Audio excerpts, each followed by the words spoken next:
Medicine की toxicity किस form में होती है, मतलब साइड इफेक्ट्स क्या हैं थायराइड की मेडिसिन के? जैसे ही उसका डोज बढ़ता है तो ये काम कैसे करता है, हमारे गाड़ी के क्लच और ब्रेक की तरह। सो T4 को कंट्रोल करने वाला एक हमारे शरीर में हार्मोन होता है जिसके बारे में बहुत लोगों को पता नहीं, it is called as calcitonin. T4 के लेवल जैसे ऊपर नीचे होते हैं तो हमारे बॉडी में कैल्सिटोनिन भी ऊपर नीचे होने लगता है। कैल्सिटोनिन इसके नाम में ही कैल्शियम की टोन मेंटेन करने वाला। ओके, तो जैसे ही T4 का आपका लेवल बढ़ेगा तो दूसरी जगह पे कैल्सिटोनिन भी बढ़ेगा। तो कैल्सिटोनिन का काम क्या है, जहां जहां पर कैल्शियम है उसको ब्लड में खींचना। दो चीजें को खींचता है कैल्सिटोनिन, एक कैल्शियम और दूसरा मैग्नीशियम।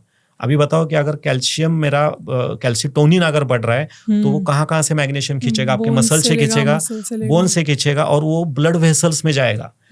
तो उसका क्या इफेक्ट होगा, अगर बोन्स आपको बोन से खींचेगा, स्टोन्स में बाद में बनेंगे, सबसे पहले ऑस्टियोपोरोसिस। तो मुझे जब थायराइड होता है, राइट, सपोज मुझे कोई डायबिटीज है या फिर मैं एक हेल्दी इंसान हूं और मुझे थायराइड हो गया, तो थायराइड को अगर मैं बस दवाइयों से कंट्रोल कर रहा हूं और मेरे दवाई को डोज बढ़ रहे हैं, तो अभी ये बात सुनो कैसे होता है, 2x 3x 4x में बोलता हूं। अगर आपका थायराइड आप कंट्रोल नहीं कर रहे हो अच्छी तरीके से तो आपका स्किन का और आपका जो एजिंग का जो प्रोसेस है या फिर जो आपकी स्किन या फिर बॉडी की टोन है वो 2x से खराब होगी, बाल गिरना, ये होना, ब्यूटी आपकी 2x से कम होगी। 3x से आपका मसल लॉस होना शुरू हो जाएगा, डाइजेस्टिव सिस्टम आपका ये होगा, बिगड़ेगा, स्ट्रेस बढ़ेगा, वो मेंटल हेल्थ आपका डिस्टर्ब होगा।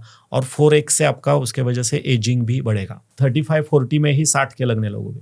देखो अभी सोचो किसी वुमन के लिए कितना वो ये है, मतलब नॉर्मल चीज है कि चलो मैंने यहाँ से ऐसे ग्लास उठा के नीचे रखा, या फिर आप मैं ऐसे चल रही हो और चलते चलते मेरा लेग स्प्रेन हो गया, तो नॉर्मली लेग स्प्रेन नॉर्मल होता है। ये थायराइड पेशेंट्स में अगर डोज ज्यादा है तो उसका फ्रैक्चर ही हो जाएगा। यहाँ पे ऐसे के हाथ ऐसे उसने ये कर दिया, यहाँ पे फ्रैक्चर हो जाएगा, नेल्स टूटते, ब्रिटलनेस आता है, सीवियर मसल पेन होने लगेगा। तो ये कैल्सिटोनिन के सब ये है। और लॉन्ग टर्म में क्या हो जाता है, आपका जैसे जैसे मेटाबॉलिज्म डिस्टर्ब होगा, कैल्सिटोनिन बढ़ेगा, ये कैल्शियम के जो डिपॉजिट्स है वो बोन से निकल के हमारे ब्लड वेसल्स में जाके बैठेंगे।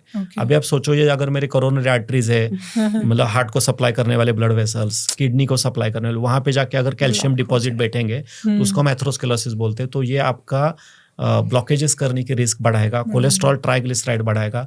और आपने सही बताया, वो अगर बोन में जाके बैठेगा तो गाउट तक लेकर जा सकता है, किडनी स्टोन बढ़ सकते हैं और आगे जाके यूरिक एसिड भी उसके वजह से बढ़ के और जो बाकी कॉम्प्लिकेशन से आ सकते हैं, जिसके बारे में हमें जानकारी नहीं दी जाती है। आपने देखा होगा कि कभी भी कोई भी जो भी यहाँ पे हाइपोथायराइडिज्म के पेशेंट्स है, सही बताना कि जब आपका लेवल थायराइड की टैबलेट का 75 माइक्रोग्राम के पास बढ़ता है तो 2 या 3 महीने में आपको कोलेस्ट्रॉल की टैबलेट शुरू होती है कि नहीं होती है। एवरी अल्टरनेट या फिर एवरी हाइपोथायराइडिज्म का जो पेशेंट है वो 3 साल के बाद हाइपर कोलेस्टेमिया का पेशेंट बनता है, क्योंकि T4 जो थायराइड का मेटाबॉलिज्म है लिपिड प्रोफाइल और लिवर प्रोफाइल से रिलेटेड है।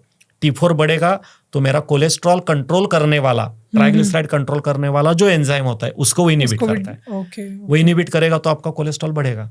तो अभी तक हमने इस तरह की कोई मेडिसिन नहीं इन्वेंट की जो सेफ हो, जिससे ये सब प्रॉब्लम्स ना हो, और सिर्फ T4 मैंने को क्या बताया, पहले मिले। मैंने शुरुआत क्या की कि लो डोसेस में अगर आपका लिवोथायरॉक्सिन होता है, अच्छा, तो आपको कुछ नहीं, ये तो मिरेकल है, सबसे बढ़िया मेडिसिन है।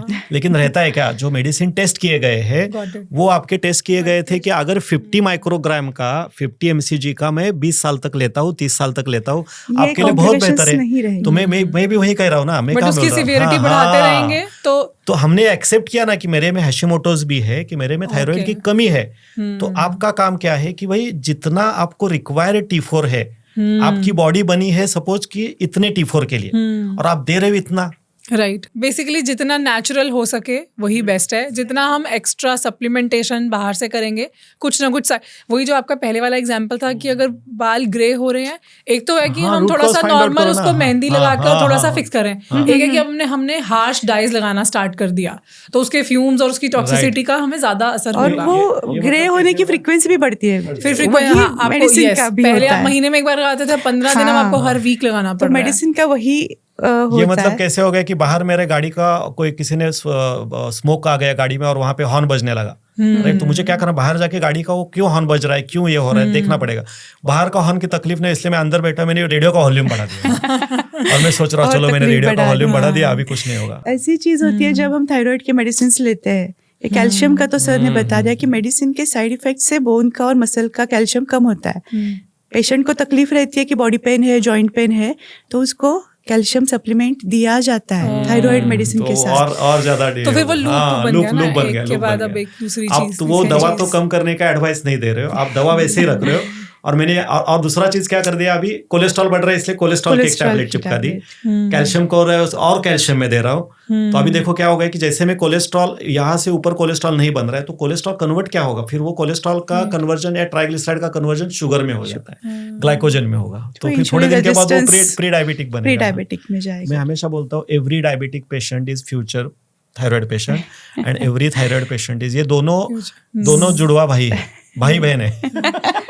एक्चुअली हमारे पास हमारे कई मेंबर्स हैं जिन्हें both thyroid and diabetes and obesity, तीनों चीजें, कोलेस्ट्रॉल, सब। फिर एक प्रॉब्लम होती है, तो आपने एग्जैक्टली ठीक बोला कि ओवर द टाइम अगर आप नहीं उसको हैंडल कर रहे हो तो आपकी लाइफ बैड से वर्स और वर्स से वर्स हेल्थ की तरफ होती जाती क्योंकि आप सिम्टम सप्रेस कर रहे हो ना, आप किसके साथ खेल रहे हो। लाइक ये मतलब एक कम कर दिया, दूसरा इसको सप्रेस किया, ये बढ़ेगा, अरे ये बढ़ गया, ये कम कर दिया, ये बढ़ेगा, तो बाद में क्या हो जाता है, सभी बढ़ जाता है। मेडिसिन से बस दबाव काम कर रहे हैं हम कि ये दब रहा है, ये बढ़ रहा है, इसको दबाने जाओ दूसरा बढ़ रहा है। बहुत सारे लोगों को लगेगा कि ये डॉक्टर भाग्येश जी मेडिसिन के अगेंस्ट है, ऐसा नहीं है। मैं क्या बोल रहा हूँ कि मेडिसिन लेना या फिर दवाइयाँ लेना गलत नहीं है, दवाइयाँ लेते रहना और दवाइयों के ऊपर ही फॉल्स सेंस ऑफ सिक्योरिटी में रहना और उससे मेरा कुछ भला होगा, ये उम्मीद करना गलत है। पहले आपका हाइपोथायराइड डिटेक्ट हुआ तो कोशिश करो जितना 75 माइक उतना तो रहे। आपका 2-2 साल के बाद वो दवा बढ़ रहा है तो आपने अलाउ कर दिया, फिर आप बाद में जाके ब्लेम मत करो कि मुझे कोलेस्ट्रॉल क्यों हो गया, मुझे ये क्यों हो गया। लोग दवाइयों को ब्लेम करते हैं। मैं हमेशा क्या बोलता हूँ, किसी भी डॉक्टर को अच्छा नहीं लगता है कि लाइक बीइंग अ डायबिटोलॉजिस्ट की चलो भाई मुझे अच्छा नहीं लगता है कि दवाई लिख के दे दो, उसको इंसुलिन मारो, ये करो। भाई ये पूछो ना कि आपकी दवाई बढ़ी क्यों। ये डॉक्टर का काम नहीं था ना, डॉक्टर ने आपके रिपोर्ट्स देखे, उसको रिपोर्ट्स एब नॉर्मल दिखे, फिर उसने दवाई बढ़ाई। तो रिपोर्ट्स को नॉर्मल लाने के लिए जो परहेज करना चाहिए, जो लाइफस्टाइल मॉडिफिकेशन, वो थोड़े डॉक्टर करेगा। राइट, वो तो आपको खुद को करने पड़ेंगे। और ये सारी दवाइयाँ लेने के बाद आप जो चेंजेस करोगे उससे पहले ही कर लो, तो जो इतना डैमेज आपने करना है वो सबसे बच जाओ। Thank you so much for watching this clip. ये क्लिप हमारे मेन एपिसोड का एक पार्ट था जिसमें हमने और भी बहुत सारी डिटेल्ड इन्फॉर्मेशन डिस्कस की है थायराइड को नेचुरली रिवर्स करने के लिए। अगर आप उस पूरे एपिसोड का फायदा लेना चाहते हैं तो आप डिस्क्रिप्शन में दिए गए लिंक पर विजिट कर सकते हैं।